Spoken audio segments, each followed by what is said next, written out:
waiting for... Okay. No, we're good. Thank you. We're ready.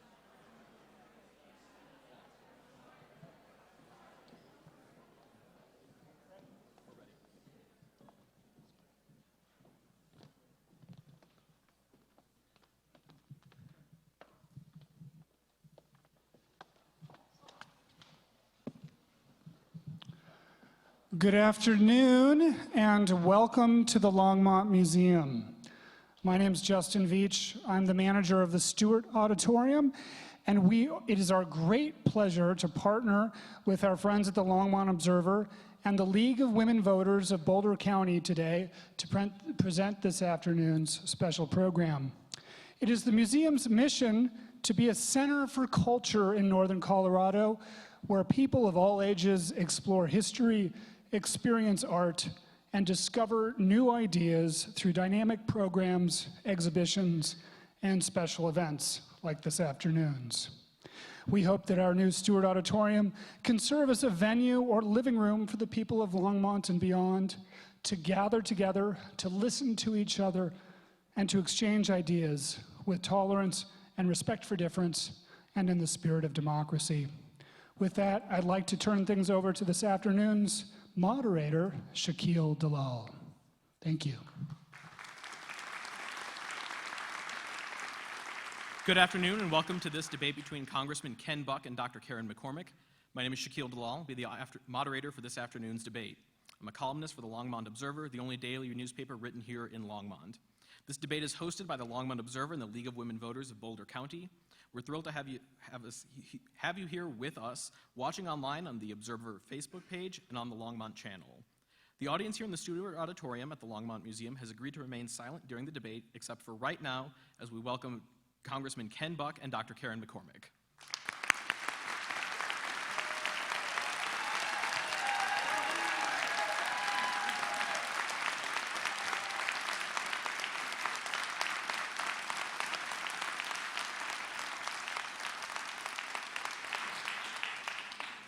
This debate will last 90 minutes and cover a range of issues from constitutional checks and balances to the price of rutabagas.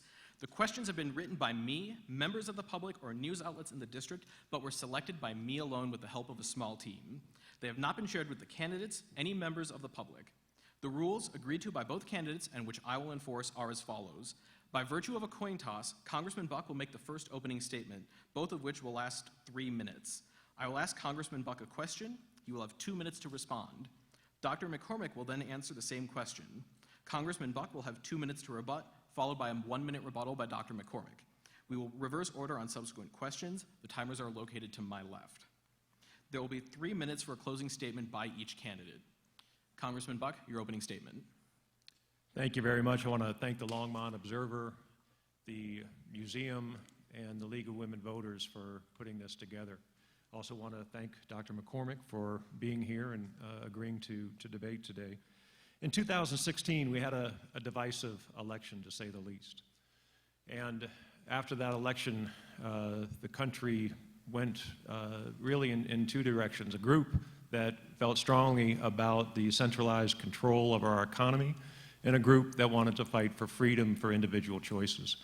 I rolled up my sleeves. I went to work. I worked with a group of people, Democrats and Republicans, to start the Reformers Caucus in Congress. I started the Reformers Caucus with my friends and colleagues, Kathleen Rice, a Democrat congresswoman from New York, and Derek Kilmer, a Democrat congressman from the state of Washington. The purpose of the Reformers Caucus, and I can't say that we have accomplished all of our goals just now, but the purpose of the Reformers Caucus is to make Congress work better. I also worked with my friend and colleague, Congressman Ted Lieu from California, to put together an anti-burrowing bill, a bill that is a good government bill, a bill that has passed the House unanimously and is in the Senate and passed committee in the Senate. So we hope that that will pass the Senate this year and be signed by the President. I also introduced the Water Act, which is a bill that allows farmers and ranchers to treat their revenue from the sale of water in a way that they can invest that in repairing ditches and irrigation facilities. That bill passed the House unanimously, and it is in the Senate. It looks like it will pass and be signed by the President. I also passed a bill, two bills, and the Senate has passed those bills, and it should be signed by the President next week or two, involving opioids and the reporting requirements for drug companies to report to law enforcement, so we don't have the sale of opioids out the back door by pharmacies. I am busy working for the 4th Congressional District. I'm proud to represent you, and I ask for your support again. Thank you. Dr. McCormick, your opening statement. Thank you all so much for being here, especially all of you in the overflow room. I know you're over there, and I feel your presence. Thank you so much to the Longmont Observer for setting this up, the League of Women Voters of Boulder County, the Stewart Auditorium. This is a gorgeous venue. The Longmont Museum, I really appreciate you hosting us here today. My name is Dr. Karen McCormick. I am a veterinarian. I am a business owner. I have an undergrad degree in agriculture, and I am the proud mother of 3 adult children. I built my own business here in Colorado and ran it for over 16 years, and I've lived here in the beautiful city of Longmont for over 24 years. When I was practicing veterinary medicine, I never asked my customers their politics, their background, their belief system. I asked, how can I be of help? I have been inspired to run for this office from my background growing up in a military family. My dad served 30 years in the United States Navy as a fighter pilot, and as a young child, I learned the American values that I think we all share, which are honesty, integrity, responsibility, respect, decency, compassion, and service. I never imagined that I would ever run for political office, but I feel driven to get off the sidelines and to stand up and be a voice for the people of this district. As a veterinarian, I took an oath, above all, do no harm. And I will have this mindset when I go to Washington as I make my decisions in Congress. Colorado needs a representative who listens and who cares. Congress makes decisions on a daily basis that affect our income, our savings, our kids' schools, the safety of our roads and bridges, our access to affordable health care. And I look around and I see representation that are not doing their jobs. They're not addressing these critical issues. Congress needs a system that works for us as Coloradans. And Congress needs a much stronger voice in Washington. Washington has been ignoring Colorado on Congressman Buck's watch. Experts say we could be facing the worst farm financial crisis in many, many years, and Mr. Buck was not even present for discussion and voting on the Farm Bill when it first started in the House. Rural Colorado has benefited greatly from the ACA and the expansion in our rural health care clinics. I am running for Congress to be your voice for this district. I will show up, I will listen, I will be accountable to the people, and I will take our Colorado values to Washington, D.C. I'm asking for your support to send me to Congress to be your next representative for the great 4th Congressional District. Thank you so much.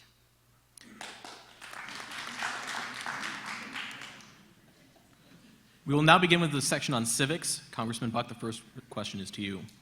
Many residents in the district believe that campaign donors have more influence on elected officials than average citizens. Polling of Americans for the past decade has demonstrated a bipartisan, increasing distrust in politicians and the political system. Over the next 2 years, how will you stay responsive to constituents and avoid being influenced by campaign donations? So first of all, I don't know who donates to me. Second of all, I am very careful about being accessible to the residents and the citizens of the 4th Congressional District. After the healthcare debate started in Congress in 2017, I went specifically to the groups that were identified as opposed to the Republican position on healthcare. I went to the indivisible groups. In Longmont, in Weld County, we held town hall meetings. I went to these groups in in Douglas County, held a town hall meeting in Lone Tree and in Castle Rock, or I think it was in Parker. But I didn't go and I didn't hide. I went to people that cared deeply about the issue. There was some misinformation. I learned a lot from those discussions. In fact, I think Dr. McCormick was a moderator at one of those discussions. So I think it's absolutely important and vital to make sure that I am as accessible as possible to the people of the 4th Congressional District. I have had town hall meetings with the chairman of the Ways and Means Committee, the Agriculture Committee, the Veterans Affairs Committee in different parts of this district to make sure that our residents have access to those in power in Washington. Dr. McCormick, your response. How will you stay responsible to constituents over the next 2 years if elected? First of all, I know where every single dollar has come from in my campaign from the very beginning. And it's from people like you, it's from individuals across this state that care about having representatives that are accountable. We are not taking any corporate PAT money, it's all truly grassroots. So, and I will always know where the money comes from. I will also fight hard to make sure that we overturn Citizens United and get us back to a system where there's one vote, one person, one contribution, so that we get closer to having a democracy that represents the people. And the only way that we can really bring this back down to the level where we have a democracy that's speaking with us is that we close this distance between money in politics and those that are in power. I think that's the problem. We've gotten too far away from the ability of our representatives that we have elected. They are too empowered to big money, big corporations, and the fact that corporations are now considered people has really steered us completely in the wrong direction. So it's all about making sure that we have complete transparency. I think anybody that runs for office should absolutely know where all their funding is coming from. I don't understand that one bit. This is a very difficult thing to do to fundraise, and you really need to make sure that you're always in touch with the people that are working hard to send you and plan to have you be their voice in Washington, D.C. Congressman Buck, your rebuttal. It's interesting that my opponent suggests that she's going to know where every dollar comes from. Only 15%, according to the last campaign finance report, only 15% of my opponent's money came from the 4th Congressional District. Only 15%. Much of that money that my opponent has received came from a group called Act Blue. Act Blue is a Democrat funnel for money that comes from groups all around the country. My opponent has no idea who donated to Act Blue and who Act Blue, where the money came from that was funneled through Act Blue. So it's crazy to think that when you are trying to raise hundreds of thousands of dollars to put on a political campaign, that you're going to know where every $50, $100, $200, $1,000 donor comes from. It just isn't the case. A lot of that money comes online. A lot of that money comes as a result of phone calls where people aren't answering right away. So the idea of transparency is a great idea, and I'm in favor of more transparency. But I have to tell you that the reality of campaigning and trying to work in Washington, D.C., and trying to listen to your constituents carefully here in the district makes knowing and tracking every dollar impossible. Dr. McCormick? Absolutely. Mr. Buck shows his knowledge of, or his lack of knowledge in what Act Blue actually is. The funds that come to help me win this race come from people all over this state, not just in our district, and all over this country, and I'm proud to say that. If I am getting money that's money of integrity, money of honesty, and money that is the sole purpose is to help us get us back to a functional democracy, one that speaks for the people, then to me, it's all about, we're all in this together. This is a nation that has risen up and that is concerned about the future of our democracy. And so, then those Act Blue donations, I have the names of every single individual that contributed to those Act Blue sites. It is completely transparent, and so he's just not showing his knowledge on how things work and how money actually does come into campaigns. And as a business owner, you bet I know where every dollar has come from. For the next question, the first response will come from Dr. McCormick. Many residents asking about a variety of topics explicitly reference the divide between rich, middle class, and poor in this country. Residents of all political affiliations said they would like to provide better medical care, education, and legal representation to their family, but lack the financial means. Is it the federal government's responsibility to minimize the disparity between rich and poor? Our country has been built on the fact that our residents and our workers are our greatest asset. And our country does best when the middle class is a striving, strong, productive middle class. And what's happened over the last few decades is there's been a greater and greater divide between the haves and the have-nots. And that's only being exacerbated now, especially with our new tax bill that went through last fall. We have got to do everything we can to help build the middle class back up so that people have financial security to know that they are living in neighborhoods where they can afford housing, where there are decent schools that are supported by their state and national governments. We need to make sure that we have avenues to education to allow people to enter into the workforce, not just through college, but trade associations and apprenticeship programs. There's so many ways for us to build the middle class so that we are strong again in this area. Having a big disconnect between the haves and have-nots, as we've seen if we study history, just leads us more and more closer towards revolution. And I want to do everything we can to build the middle class up back to the powerhouse that it once was. Congressman Buck, is it the federal government's responsibility to minimize the disparity between rich and poor? No. It is not the federal government's responsibility. It is everyone's responsibility in this room. It is our responsibility. But to place that burden on the federal government is unwarranted and unwise. The federal government got involved in education in a big way in the 1970s. We have seen our education standards drop in this country relative to the rest of the industrialized world during that time frame. The federal government does some things really well. It does other things really poorly. The key to overcoming the disparity in wealth in this country is to educate our young people in a way that prepares them for the job market of the future. I have been to the Longmont school's robotics program. I made a mistake encouraging my son to play football and my daughter to play soccer. They should have been involved in robotics. What a great program that is. What a preparation for young people to get an education that they feel is relevant and at the same time know what their passion is for the future. And that's exactly what we need to do. We need to empower school districts. We need to empower parents. We need to empower communities to prepare young people for the future. The federal government does a poor job of it and will always do a poor job of it because the bureaucrats in Washington, D.C. don't know what we in Longmont and in the 4th Congressional want to do. Dr. McCormick, your rebuttal. Yeah, I want to specifically focus on education. We've seen over the last few years that our public education system is under attack. And our public education system is absolutely a pillar of our democracy.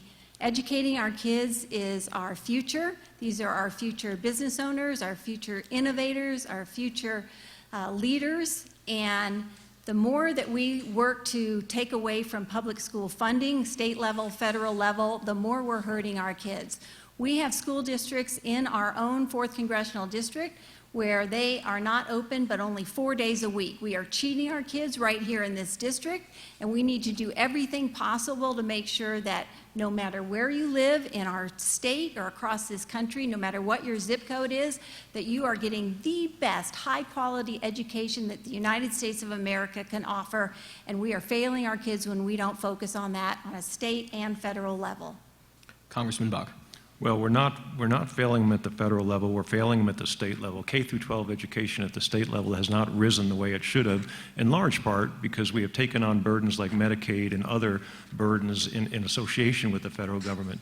The 8 years under the Obama administration saw more and more burdens being placed on states and forcing those states to lose the opportunity to raise the K-12 education funding. When we rely on the federal government, which now has $1 trillion of deficit added to our national debt every year to pay for our local education, we're making a mistake.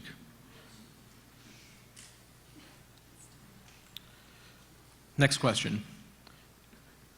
Our legal system has a clear standard for accountability with regard to sexual misconduct, that standard being beyond a reasonable doubt.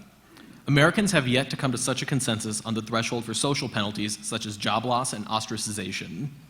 When sexual misconduct allegations fail to meet a criminal standard, what do you believe the threshold should be for civil repercussions such as loss of employment, resigning from elected office, or being unfit for appointed positions?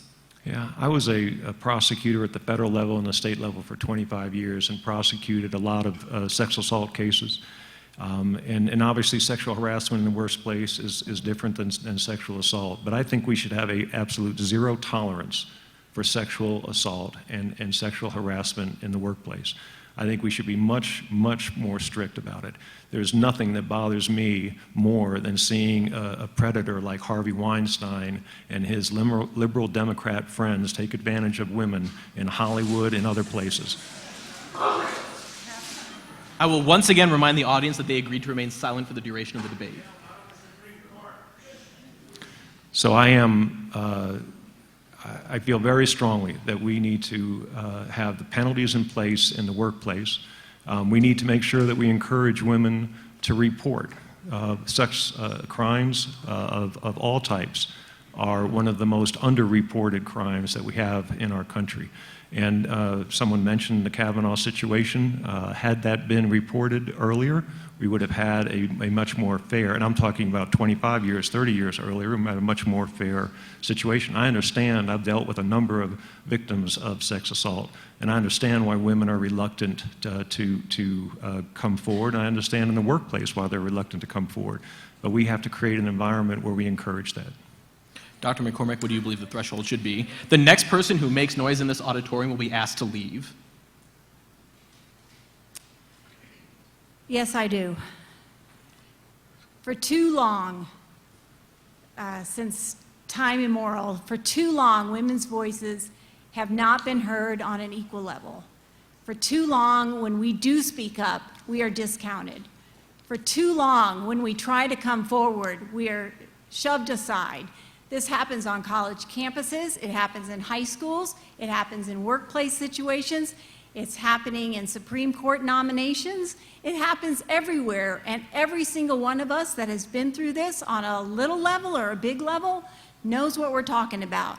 This is not about having the ability to come forward. We have been trying to come forward. We have been trying to speak with loud voices, and we're sick and tired of not being listened to and not being respected. You cannot look at Dr. Blasey Ford and say, yep, I believe what she's saying, and look at Judge Kavanaugh and say, yep, I believe what he's saying too. This is double speak. This does not make any sense. You have to believe somebody or the other, and we have to have a system that will actually encourage people to come forward. I know kids from my own college, my kids' college experience, that were so reluctant to come forward because it's such a process and it's so painful and there's so much doubt that goes along the way. So we have got to flip the system so that we actually encourage people to come forward with their truth and, yes, follow through on complete investigations so that we're not accusing people when they should not be accused. We certainly want to continue our justice system when everyone is considered innocent until proven guilty, but we cannot shut down people's voices that are trying so hard in such difficult conditions to actually bring their truth forward. Congressman Buck, your rebuttal. I don't have one. Okay. Dr. McCormick, would you like to use your rebuttal? Excuse me? Would you like to use your 1-minute rebuttal? Oh, no, I'm good. Thanks. We'll now switch topics to health care. The single most common issue raised by residents of the district is the cost of health care, whether through government or private programs. Concerns range from the high private insurance premiums to Social Security cost of living adjustments being negated by Medicare premiums. One resident of Greeley explained that the Colorado Medicaid system was going to seize her parents' home to cover the cost of her father's health care. What should the federal government be doing to lower the cost of health care? Dr. McCormick. Our healthcare system isn't what it should be. It is a health insurance industry system. And coming from a place of strongly advocating preventative care, I know that we have gotten so far away from being patient-centric. The more I travel this district, the number one issue that I hear from people all over this district, Democrats, Republicans, unaffiliated voters, is their deep concern and fear about the future of their ability to afford health care. Premiums are going up. Just got a letter 2 days ago from my Cigna provider that our health care insurance is going up. My husband and I already can't afford our monthly premiums. Pharmaceutical costs are going up. We have a system that is not transparent. This is not a market-driven system. We have a system that is controlled completely by the health insurance industry. And we need to make sure that we get to a system that actually works for the patients and the doctors who are the providers. And to do that, we can look at our Medicare system. Here's a system that's already in place. The infrastructure is already in place. It is a well-received, well-liked program. There's a lot that we can do to improve on it, but more importantly, expand on it so that we get to be in a place where so many other advanced countries in this world are, where we're taking care of our people in a more fiscally responsible way, and where we can actually depend on our health care to provide the needs that we have. Congressman Bach. I want to make sure I understood the question. You asked the question, what can government do to lower the costs of health care? Specifically the federal government, yes. Okay. So I think the folks in this room know, 2 years ago we had a vote on a centralized single-payer healthcare system. And I don't care whether you call it single-payer or Medicare for all or socialized medicine, doesn't matter to me. It is all socialized medicine. And what you end up with in this 4th Congressional District was an 85 to 15% vote against the very position that we're hearing is a solution to this problem. And the people of the 4th know it's not the solution to this problem. We cannot drive down healthcare costs by the federal government getting more involved in healthcare. I agree with my opponent that the health insurance industry is a big part of this problem. The hospital industry is a big part of this problem. The pharmaceutical industry is a big part of this problem. But they're allowed, the federal government is enabling these folks to charge us outrageous sums of money because they know the federal government will reimburse and private insurers will be forced to reimburse at a higher rate. We need more competition in the marketplace. We need to make sure that hospitals are competing against each other, not with a baseline. We need to change the antitrust laws. Right now, hospitals can coordinate their fees on various programs, and it was actually one of my predecessors, Betsy Markey from the 4th Congressional District, who offered a bill to remove the antitrust exemptions from many of these industries. It passed the House. It has always, in the last 10 years, been held up in the Senate. Those are the kinds of common sense things we need to do to increase competition in the marketplace. Dr. McCormick, your rebuttal. This is not a market-driven system. There is no transparency. You cannot go shop hospitals. You cannot go shop doctors. You cannot shop how much my next knee surgery is going to cost. It's not set up that way. We are in a system where the health insurance industry controls all of it. It is not patient-centric. 80% of Americans and Coloradans were against the bill that Congressman Buck was supporting, and that's why, even though his party was completely in charge, they were not able to pass what he was trying to pass. The American people do not want that. And number two, Medicare is a system that is working for us. And predominantly, the big point for this is that this system has a 3% administrative cost. This is a very efficient system, a very efficient use of our dollars. We are wasting so much money not taking care of people in the health insurance industry, and there is a smarter, better way to do this.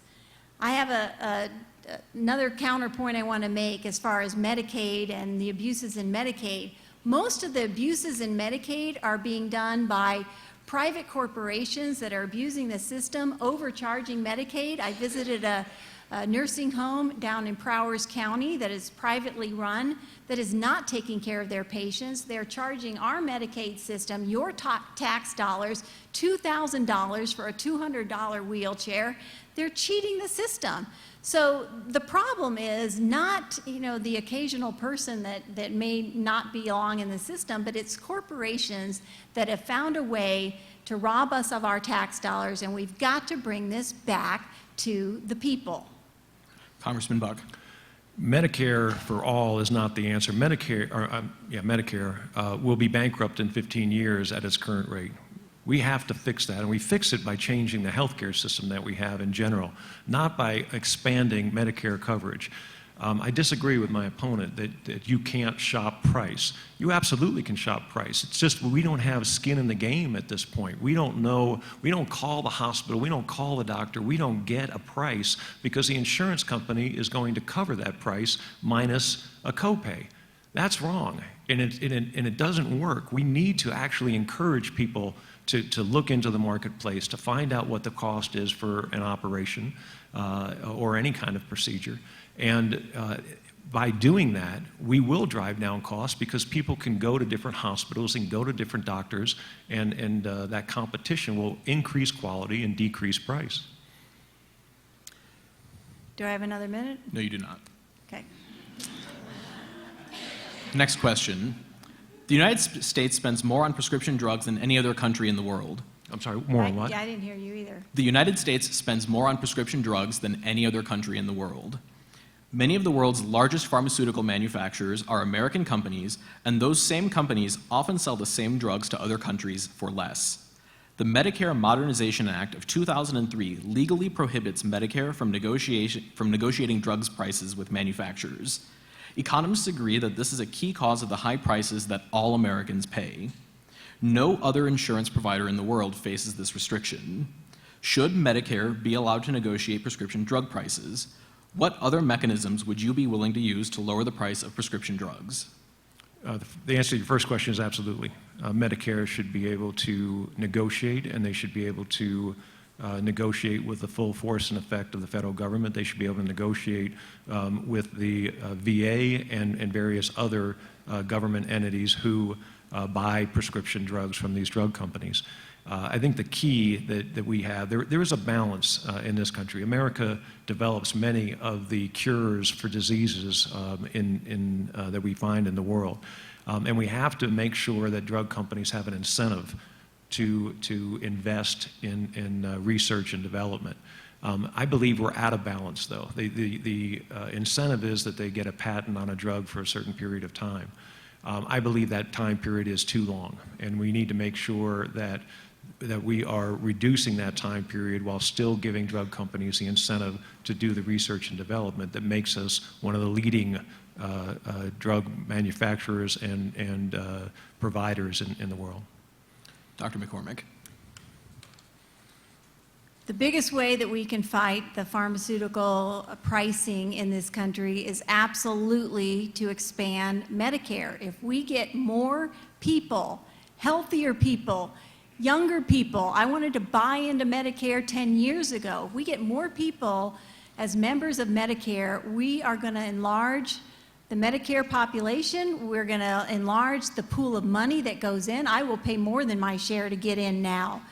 And in doing so, we will have a stronger bargaining position against these pharmaceutical companies. And absolutely, as any business owner knows, you shop prices. You know, when you're looking at, when we had my own pharmacy at my veterinary hospital, if one antibiotic was being sold by one distributor and there was a better price over here, you bet I'd switch. I have no idea why our government's not doing that. And the way to do that is actually to take the system we have in place, the infrastructure we have in place, the system that's already popular, and get more people involved so that we have even stronger bargaining power. We can do this, other countries have, and it's about time that the United States got on board and did the same thing. Congressman Buck, your rebuttal. No real. Dr. McCormick, would you like to use your 1 minute rebuttal? Oh, no, thank you. You might run out of questions here. Oh, I doubt We've got it. plenty of questions, don't you worry. I doubt that. On the topic of climate change, 2018 has been a particularly destructive year for wildfires in Colorado, with nearly 44,000 acres burning in the Las Animas County and Walsh, and over 360,000 acres in the state. The consensus of scientists is that increasing incidence and impact of these fires is directly attributable to global climate change. What is the role of the federal government in addressing climate change to protect lives and property? I'm up. So climate change, as we all know, as a scientist and scientists across the globe, is here. And it's happening at a faster and faster rate due to the presence of human interactions over the last few hundred years.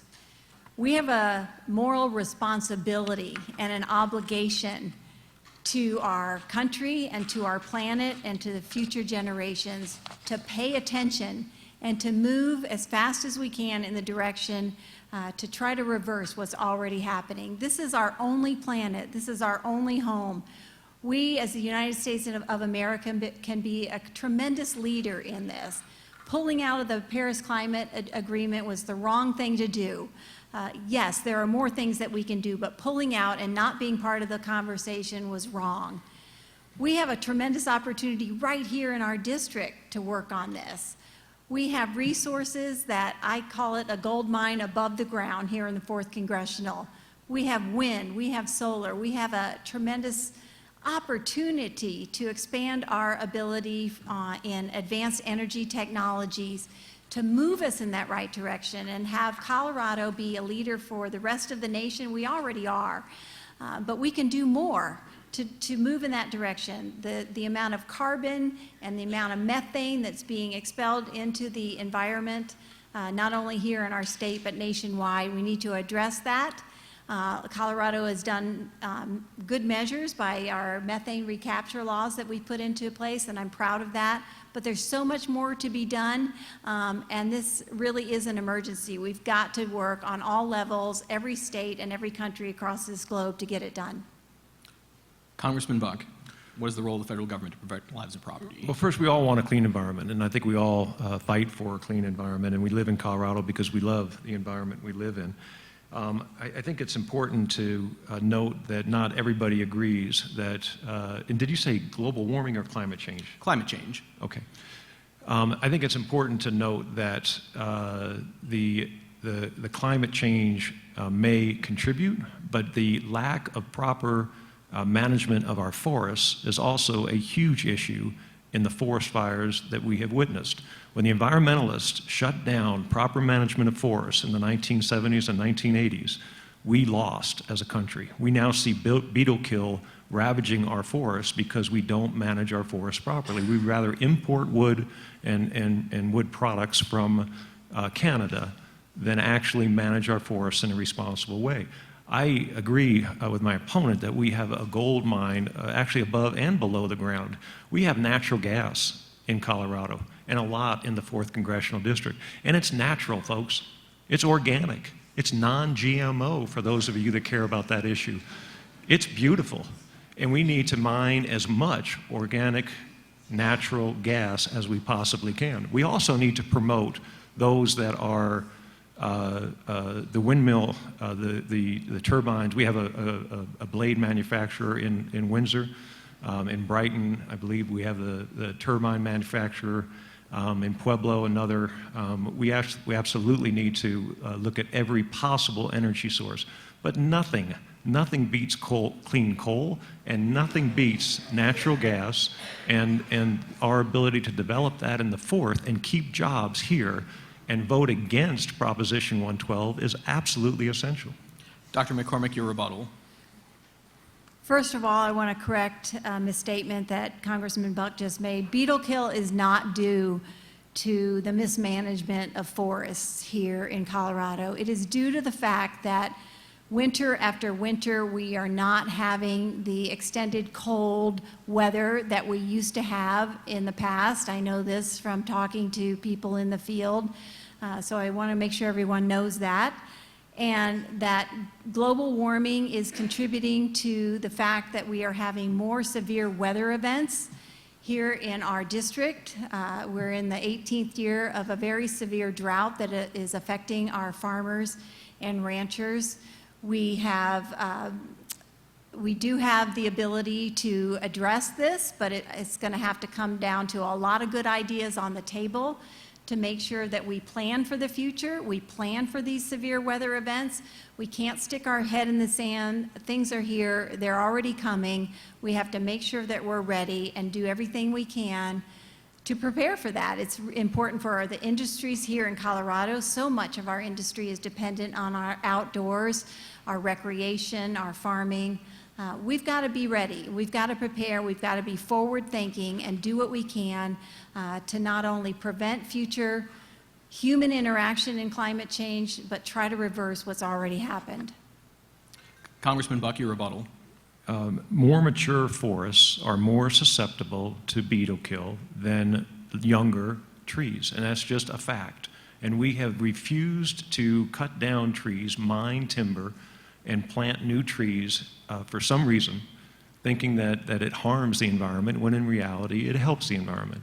I'm not denying that a rise in temperature has a role in that, but I'm also amazed that there are deniers out there, climate, forest deniers out there, that would suggest that not mining timber is not part of the reason we have the beetle kill that we have in our mountains.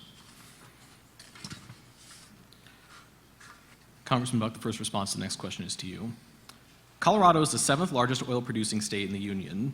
Oil and gas resources are overwhelmingly concentrated in the district, and production has tripled due to the widespread use of hydraulic fracturing, or fracking.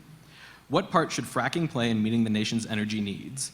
To what extent should it be regulated at the federal level? Well, drill, baby, drill. We need to produce oil and natural gas here in Colorado and in the United States of America for a number of reasons. First, we need to achieve as much energy independence as we can. Now, I'm not suggesting we will get to the point where we are energy independent, but with our neighbors to the north and south, we can get very close to energy independence if we have good common sense policies. The other reason is we have people, particularly in the Middle East, who want to do harm to us. And the more we fund their radical, their dangerous governments and individuals who would fund terrorism, the more that we are at risk. We need to make sure that we are taking every dollar, every ounce of natural gas, every ounce of oil from under the ground, and we're producing that so that we stop the flow of money to those who would do us harm. This is a country that is, and this is a state that is rich in natural resources. To try to deny the exploration and the safe production of those resources is ignorant, and it's dangerous, and it's something America can't tolerate. Dr. McCormick. The fossil fuel industry certainly has built our state, and there's so many families and cities that depend on this industry. We here in Colorado are noticing more and more fracking. Fracking is here because these fossil fuels are getting harder and harder to extract. And when that becomes the case, it is important for us to recognize that we have an opportunity here. We have an opportunity to not only build on what we've started, but to go so much further. Diversifying our energy resources is where we need to go, and we can be that leader. I am really excited about what Xcel Energy is doing here in our state. They are recognizing, forward-thinking that, yes, we have oil, gas, and coal that are helping to keep the lights on. And we're not to the point where we can have wind, solar, biofuels, and other advanced technologies help us keep the lights on. But we can move in that direction in a much faster way while protecting our citizens, our air, our clean water. Water is a precious resource here in Colorado. If we can expand our other energy resources and have energy come from other resources to save our water, why won't we do that? That's where we need to go. We're not looking at shutting off oil and gas and coal right now. We can't. The lights would go off, but we can move in that direction as fast as possible and level the playing field in the energy market on a federal level to make sure priorities, subsidies, and contracts are going towards renewable energy markets.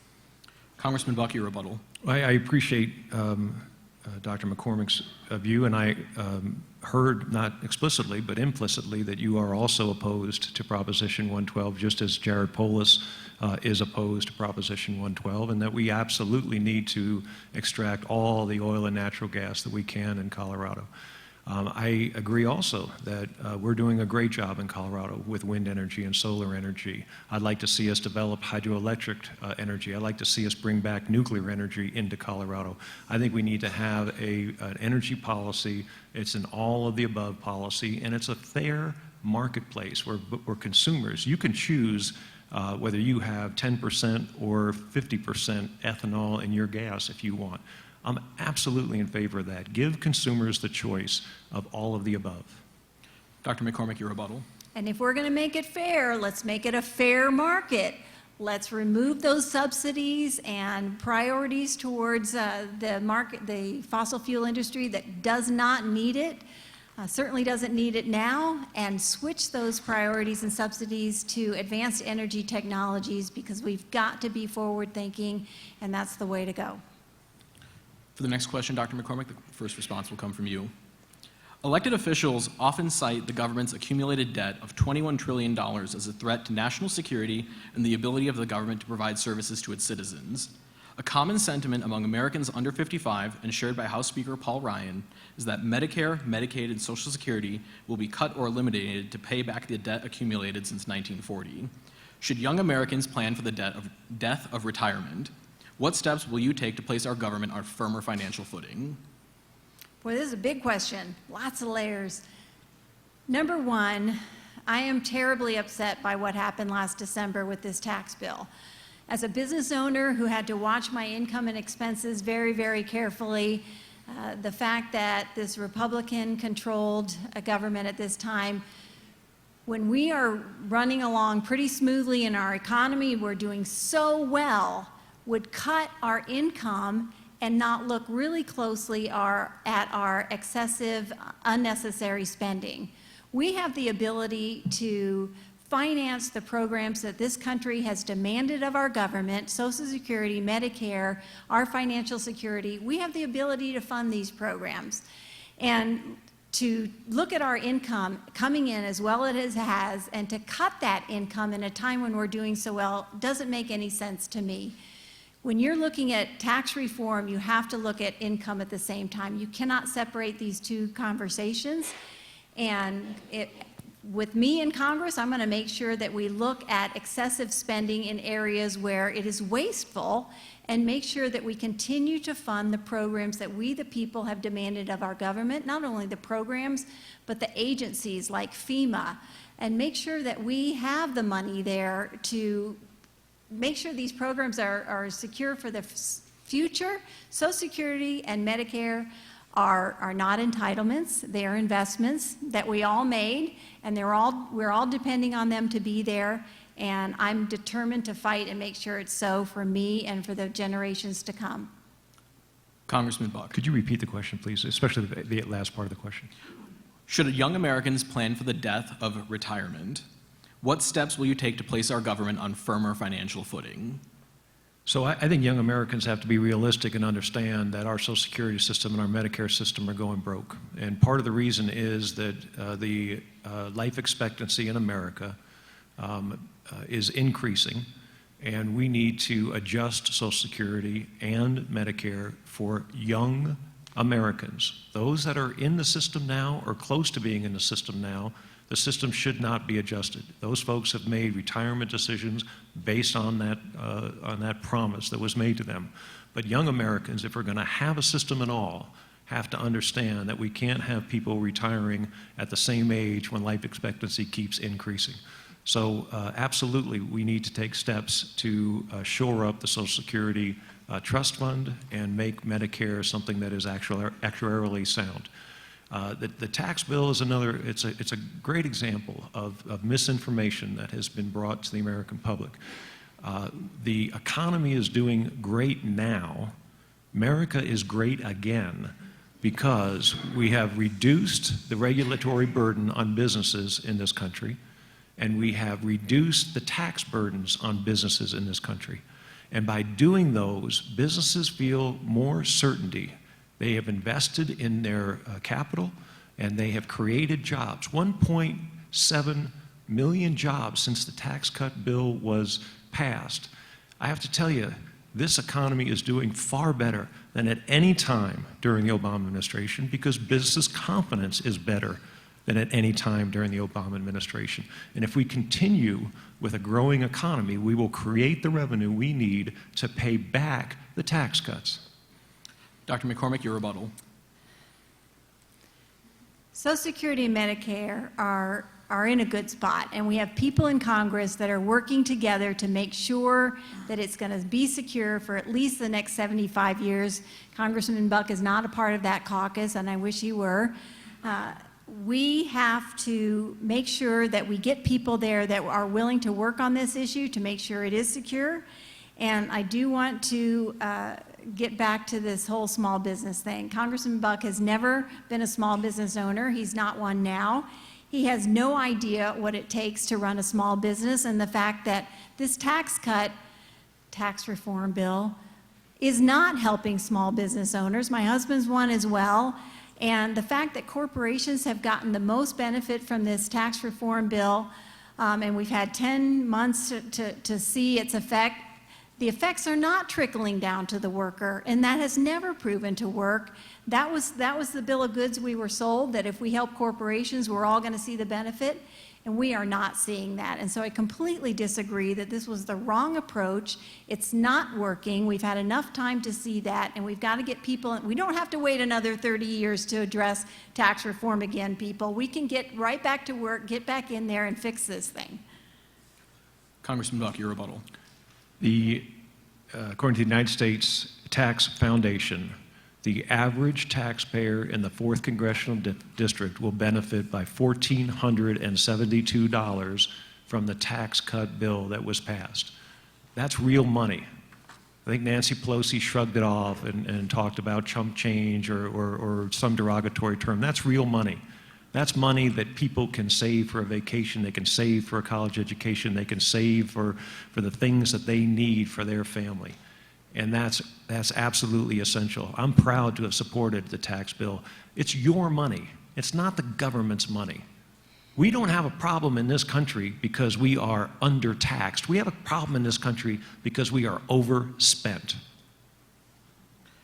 Congressman Buck, the next question will be responded to first by you. On the topic of immigration, President Trump has made changing government policy towards immigration and immigrants one of the most important issues of his presidency. These policy proposals include increased enforcement against people crossing the border illegally, decreases in the number of legal immigrants, and denying permanent residency for legal immigrants who make use of social safety net programs. Do you support these policy changes? I support the president's policies on border security. I think that we will not move forward on immigration, which is an absolutely essential issue, not just in the 4th Congressional District, but across the country. We will not move forward on an issue like immigration if we don't have border security. We have a very prickly issue that has arisen in this country, and that is what do we do with 11 or 12 million people who are in this country undocumented, illegally, whatever word you want to use. The reality is that Americans don't have faith in the federal government's ability to solve that part of the problem until we stop the flow of illegal immigrants into this country. So we need to have border security, and we need to have an immigration system that works. I have talked to many farmers, especially vegetable farmers in the 4th Congressional District, and every one of them tells me that they have a labor shortage. And I talk to a lot of conservative think tanks on immigration, and they tell me that agricultural programs should be exempt from the kinds of number concerns that they have in other areas. And I agree with that. We need to have an agricultural guest worker program. I was the deciding vote in favor of an agricultural guest worker program in the Judiciary Committee. It failed by 11 votes on the floor of the House, in large part because not a single Democrat would support border security in an immigration bill, and we need to change that. Dr. McCormick, your response. Our borders absolutely need to be safe and secure. You can't have a country without borders. But our immigration system has been broken for a long time, and it is in desperate need of fixing. We need a comprehensive immigration reform package. but it has to keep compassion in the mix. We have people fleeing countries from violence and from social distress. They are coming here seeking asylum. These are refugees that are coming to our borders. And what we have created over the last 6 to 8 months has not fixed the problem. It's actually made the problem worse with the president's plan on what we were doing at the border. We were not prepared for this. And instead, we showed our lack of humanity by separating kids from their parents. I heard my opponent say that those kids are better off without their parents. And I can't imagine a universe where that is true. And that just really breaks my heart as a parent.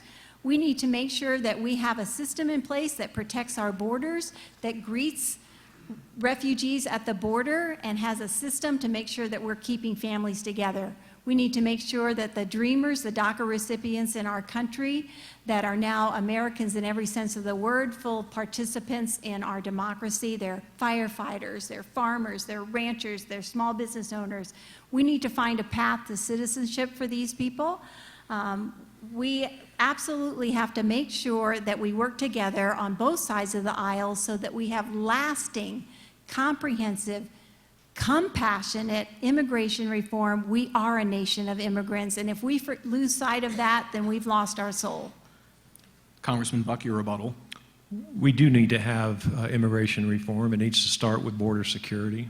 I am in favor of allowing the dreamers, the individuals identified as DACA recipients, to stay in this country if we have border security, if we have an end to chain migration, and if we have an end to the visa lottery system. Those four things should go together. Again, Republicans offered that on the floor, and Democrats rejected that. That is the kind of common sense legislation that starts this debate moving forward. And if we can move the debate forward, we're not going to get one bill that is going to satisfy everybody in this country. But if we can move this debate forward, we will be in a position where we can solve this problem. It is absolutely essential that as our economy is growing, because of great policies, great economic policies, great energy policies that we have in this country, as our economy grows, we need more labor. And some of that has to be labor that we create with a good education system, a better education system, and some of that has to be immigration. Dr. McCormick, your rebuttal. I have to bring this also back to our great ag industry here in the 4th Congressional District. I have traveled the district and met with dairy farmers and ranchers and farmers alike that are not happy with the way our guest worker and H-2 visa program is working right now. They are frustrated that they are not able to get workers on time. These are positions that they can't find local residents to fulfill. We need to streamline the process and make sure that it's working for our ag industry here.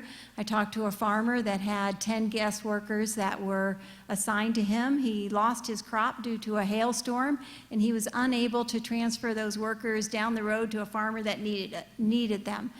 We need to make sure that we have systems in place for our guest worker program to work not only for the guest workers, but for those that need to make sure our crops are harvested on time and that we get those harvests to market. For the next question, the first response will come from you, Dr. McCormick. In our constitutional system of checks and balances, one of the most important functions of Congress is to provide oversight of the executive branch. As of today, 4 members of President Trump's campaign administration and his personal attorney have pleaded guilty to felonies. The president's personal attorney has specifically named the president as a co-conspirator in a campaign finance violation. What is your responsibility as a member of the House to investigate these matters? I am very disappointed in the House of Representatives and the Republican Party in particular for not having the backbone to stand up for what's right and to put people and our country over party. I'm sitting here wondering what happened to the Republican Party. I actually grew up in a Republican family, believe it or not. This is not, I don't recognize this Republican Party. The job of the House of Representatives and the Senate is actually to be able to stand up to the executive branch. They are an equal branch of government, and we are not seeing that right now. I am seeing the Senate and the House of Representatives actually be the puppet for the executive branch, and it is way past time that we get enough people in Congress that are not career politicians, that are not there to play the game, that can actually stand up to their own party if necessary. I am very willing to stand up to the Democratic Party if I see things that aren't going in the right direction. And this is what it's going to take. It's going to take people like us across this country voting people out that have lost their way, somehow lost their moral compass or never had it, and get people in office that are going to continue to listen to the people, protect the Constitution, and do their job in the House of Representatives. Congressman Bach. I started the Article 1 caucus, Article 1 being that part of the Constitution that outlines legislative powers. It is a bipartisan caucus, and it is a caucus that has looked at many, many issues that we need as Congress to regain under the umbrella of congressional authority. We have looked at the authorization to use military force, for example. We're now active in 56 different countries with our military, training other militaries and actively engaged in anti-terrorism activities. That is a congressional function. I'm not saying it's a bad decision or a good decision, but it's a congressional function, and we need to make sure that power is given to the president and not just taken by the president of either party. And frankly, both parties, the executive branch, have avoided scrutiny and have proper scrutiny. I am absolutely in favor of investigating wrongdoing by the executive branch. The Intelligence Committee did a thorough investigation of the Russia probe. The Judiciary Committee, I was one of 4 members of the House chosen to investigate Hillary Clinton and her outrageous conduct and the outrageous conduct of a small group of leaders in the FBI as a result of their corrupt activity. It has resulted in the FBI director leaving office. It has resulted in the deputy director of the FBI leaving office. Probably 5 or 6 different individuals have left the FBI because of corruption. So we are continuing to investigate many different areas. And I think it is one of the most important functions that Congress has. Dr. McCormick, your response. First, I heard Congressman Buck said we did an investigation into Russian involvement. We're not done with that investigation. It's not past tense. We have to follow this out, pull every string, follow it to the very end, or the American people will not be satisfied that we have the whole truth and nothing but the truth. Furthermore, the FBI is supposed to be a completely separate branch from the executive branch, and the fact that there was so much meddling from the executive branch into the FBI truly upsets me as an institution that we depend on in our country to be bipartisan and separate. Many people left the FBI because they were upset about the fact that they were being pressured. They weren't necessarily pushed out. They left because of their high degree of moral integrity and honesty, and I don't blame them. But we have got to get ourselves back to where we have these institutions that we can depend on, that we trust, and that we know are doing their jobs and can stay separate from the others, that powers that be, the executive branch, the Congress. All of these powers need to stay separate so that we can trust that our government is doing what it's supposed to be doing and that we don't have these doubts that we have right now. Congressman Buck. The Attorney General of the United States fired the Deputy Director of the FBI because the Inspector General, nonpartisan Inspector General at the Department of Justice, recommended that he be fired because he claimed he came close to or crossed the line of perjury, lying under oath. That's not something we accept from the Deputy Attorney General. And it's also not something we accept from members of the FBI to be biased in their investigations and biased about targets of their investigation. And certainly Peter Strzok's texts to his paramour, Lisa Page, were absolutely disgusting in how they referenced a candidate for President of the United States and the current President of the United States. So this goes well beyond just a moral integrity of people that are leaving the FBI. They left the FBI because they lost their integrity years ago. We will close with a section on agriculture. Congressman Buck, the first question will go to you. Agriculture accounts for more than $8 billion in revenue to Colorado farms. Exports to other countries are critical for expanding the market for Colorado crops. Since the initial announcement of U.S. tariffs on steel and aluminum on March 1st of this year, retaliatory tariffs from other countries have resulted in falling prices and lower demand for significant Colorado agricultural exports like wheat, corn, and cattle. What actions will you take to reestablish a healthy market for Colorado agricultural goods? Well, let's understand, first of all, why the tariffs are necessary. China has been cheating in international trade now for decades. And it has cheated under Republican presidents who have ignored it. It's cheated under Democrat presidents who have ignored it, and it can cheat no more. We have to be responsible at this point in time. It was one thing in the 1950s to say that China could cheat because it was a developing country. It is a major economy. It may actually surpass the U.S. economy at some point in the future. And we have to make sure that we use every pressure we can, every legitimate pressure that we can to bring China into compliance with international norms. That's going to result in a response from China.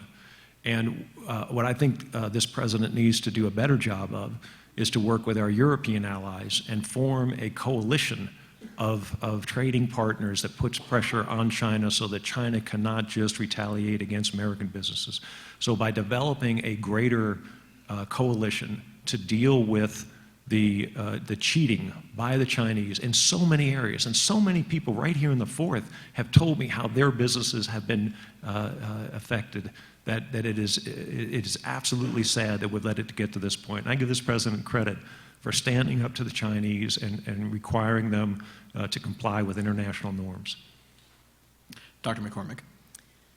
The fact that we walked away from the table and the TPP actually weakened our ability to put pressure on China. When we're not at the table with the other countries of the Pacific Rim being able to put pressure on China, we've left ourselves out of the conversation. We've left a void. We're not there. How can we fight to continue to put pressure on China when we decided to walk away?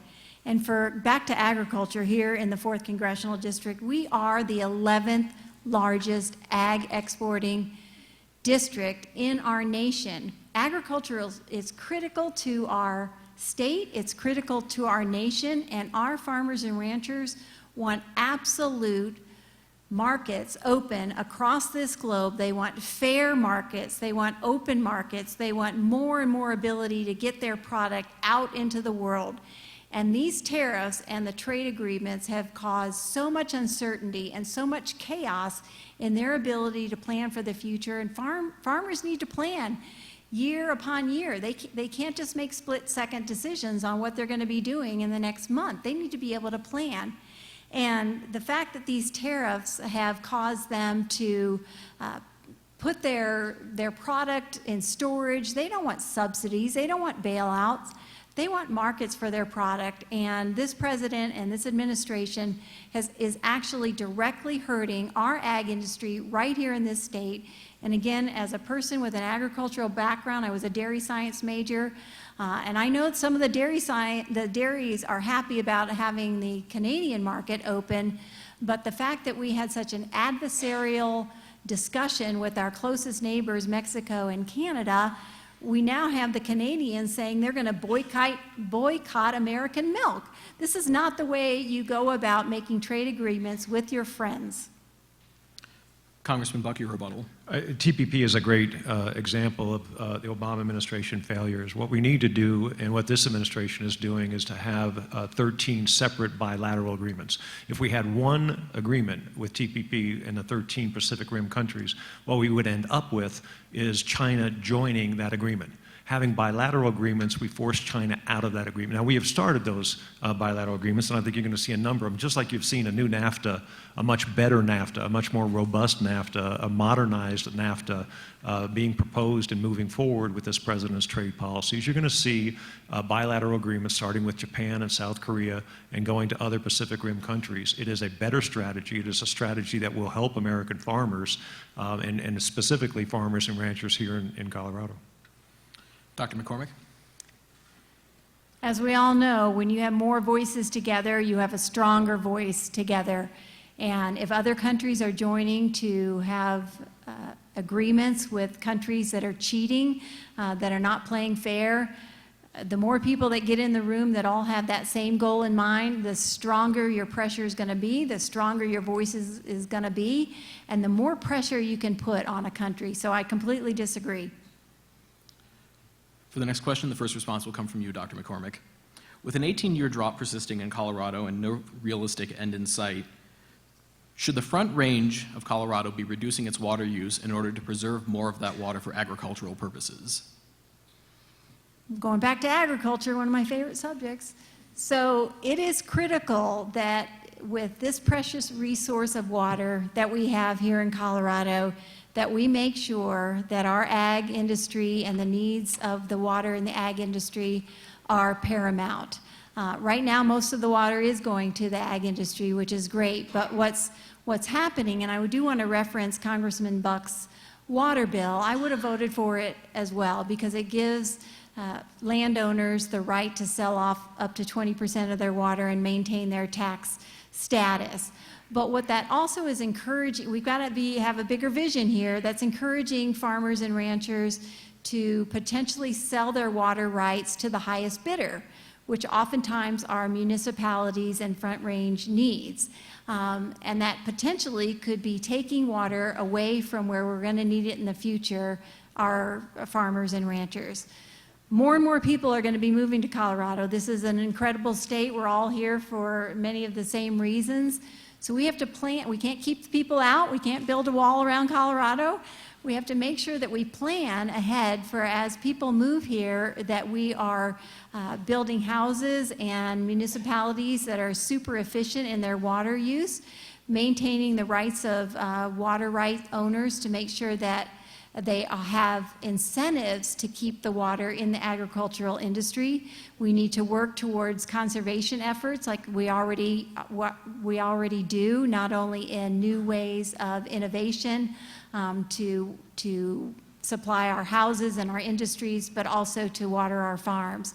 So there's many, many ways that we can address this in innovative ways, and I think that we need to make sure that we have all voices at the table, Front Range and rural alike, to make sure that all needs are being met, but that we maintain, that we know where our food comes from, and we've got to make sure that our ag industry is getting what they need to continue to grow our food and the food of the world. Congressman Buck. So we send millions of cubic feet of water out of our state every year that is rightfully ours. And we do that because we have not created the water storage that we need here in Colorado. Dr. McCormick would be a great leader as a private citizen next year to reach out to her environmental friends and ask them to stop holding up these projects. The NISP, the Northern Integrated Supply Project, has been, the application was filed well over a decade ago. It is being held up because of environmental groups constantly badgering the EPA and other agencies. We have the water. We need to store the water. Because this is what happens to all those that are concerned about our environment, and I assume that's everybody here.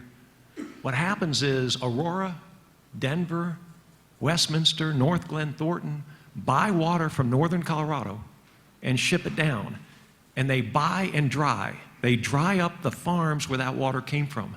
The dust bowl that is created by that process is an environmental disaster for us, and we cannot allow that. Water storage is the common sense way for Colorado to continue to grow, build its infrastructure, welcome new residents into a growing economy, a vibrant growing economy here, but do it in a way that doesn't create an environmental disaster. Dr. McCormick, your rebuttal. One more thing about water. Many of you may not know that down in southeastern Colorado, there are many counties and small towns that are not allowed to drink the water that comes out of their tap.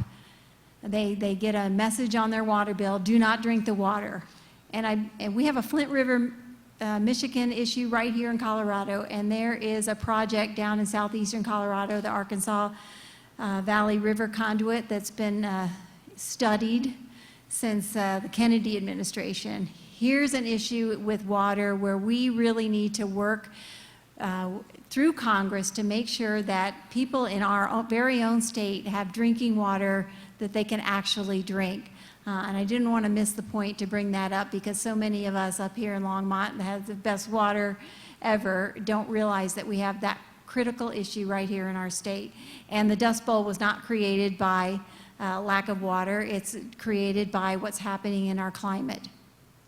The Com- most recent Dust Bowl, by the way. Congressman Buck, your rebuttal.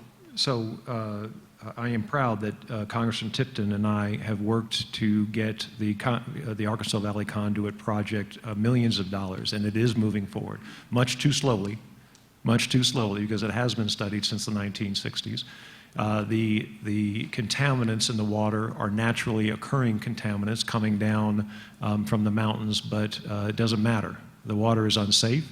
We need to make the water safe, and we are moving in the right direction, too slowly, but moving in the right direction on that project. Well, you have correctly anticipated my last question. So my last question is submitted by the La Junta Tribune Democrat, a daily newspaper serving La Junta. The Arkansas Valley Water Conduit is a 50-year-old project to provide clean, safe drinking water to over 50,000 residents of the district east of Pueblo. These residents currently rely on groundwater high in heavy metals and naturally occurring radioactive elements. What steps will you take to ensure completion of the conduit? Congressman Buck. Yeah, we have done what we can with funding. The problem with having $1 trillion of debt, the problem with getting involved in every single issue in America, getting involved in education where we shouldn't be involved to the extent that we are, getting involved in forcing states to adopt certain health care standards, which we shouldn't be in the federal government. Those states should be able to do that by themselves. We have a military that is overused in the world right now. We cannot afford what we're doing, but if we could, if we were much closer to a balanced budget, we could put more money into safe drinking water. I have fought very hard to put more money into safe drinking water. When you've got 435 people that all have projects like that in their district, there's not enough money to go around. We've got to be more responsible with how we spend money in certain areas so that critical areas, like safe drinking water, we can spend more money and increase the time frame, or actually decrease the time frame with which we can complete that project. Dr. McCormick. I love this because he just admitted he added to the debt. Why did we add to the debt when we didn't need to? Getting us to a $2.2 trillion debt burden is unconscionable, and we're passing that burden along to our kids. We are being so irresponsible in that fact. I don't understand, you ran on this whole platform of reducing the debt, yet you voted for that bill that actually put us in a worse position than we are. Yes, this project, the Arkansas Valley River Conduit Project, is moving too slowly. We need a representative that will actually stand up and fight and yell if necessary to get money to our district to make sure this project is completed. The fact that these people have waited 50 years for this to be completed is unbelievable. That means that rural Colorado does not have a strong voice to represent them in Washington, D.C., because this shouldn't have taken this long. And there's a way to reduce wasteful spending in our government budget and to make sure that we cut down on the debt and get projects like this completed. Yeah, done. Congressman Buck, your rebuttal, please. Dr. McCormick, would you like to use your 1 minute No, rebuttal? thank you. All right, it is now time for closing statements. Congressman Buck, the first closing statement is to you. Thank you. It has been an honor to serve you in Congress. We are at a crossroads in this country where our values are being threatened. Our liberty is being threatened. Our freedom is being threatened. We have those in this country that believe that they can tell you what kind of gun you can own, how many rounds you can put in the magazine of your gun, what kind of car you should drive and where you should plug it in. We even have folks that think that they can tell you what your children should eat in elementary school. Our freedoms are at risk, and I am honored to be your representative in Congress and fight for our freedom. I voted for the tax bill. I'm proud that I voted to reduce your taxes. Anybody in this room that wants to take your tax cut and send it to the federal government as a way of reducing our deficit, go ahead. That's what freedom is all about. But I am not going to force you to give your money to the government so they can spend your hard-earned money. I voted for legislation to do away with the death tax. The government shouldn't be allowed to steal from your widow your children and your grandchildren after you die? What happened to the family farm? What happened to the family business? It's created over generations, and we as a country should continue to foster that type of business. That small business is responsible for the job creation in this country and the innovation in this country. We live in a constitutional republic, not a banana republic. I care about my neighbor, and I want to make sure that we as a country show compassion, but not through compulsion.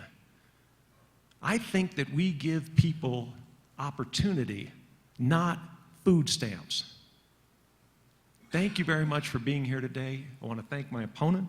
I want to thank the Longmont Observer, the museum, the League of Women Voters for this great opportunity. This is what it's all about right here.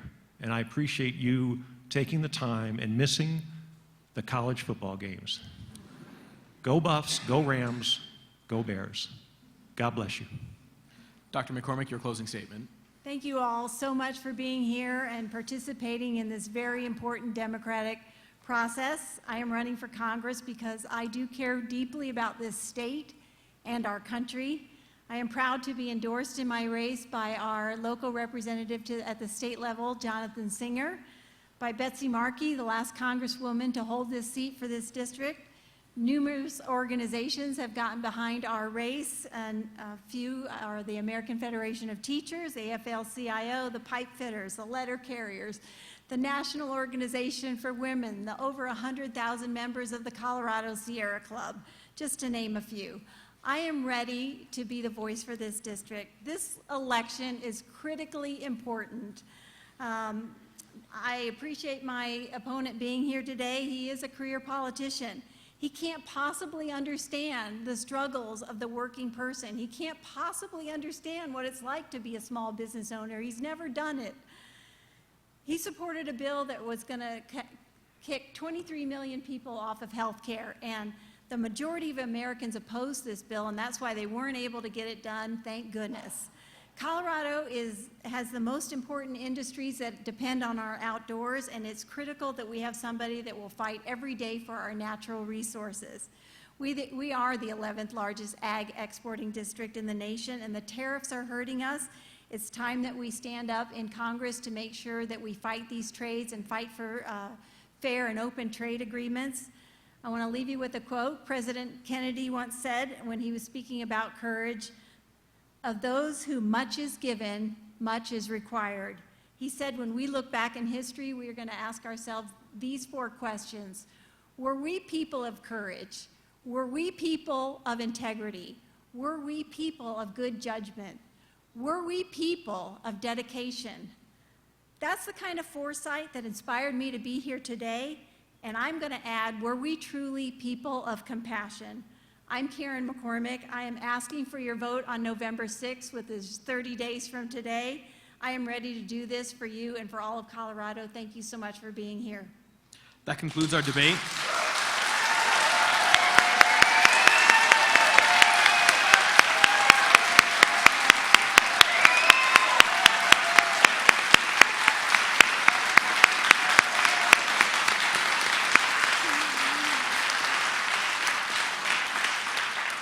On behalf of the Longmont Observer and the League of Women Voters of Boulder County, thank you for watching, and thank you to the candidates for participating in this event. Thank you very much.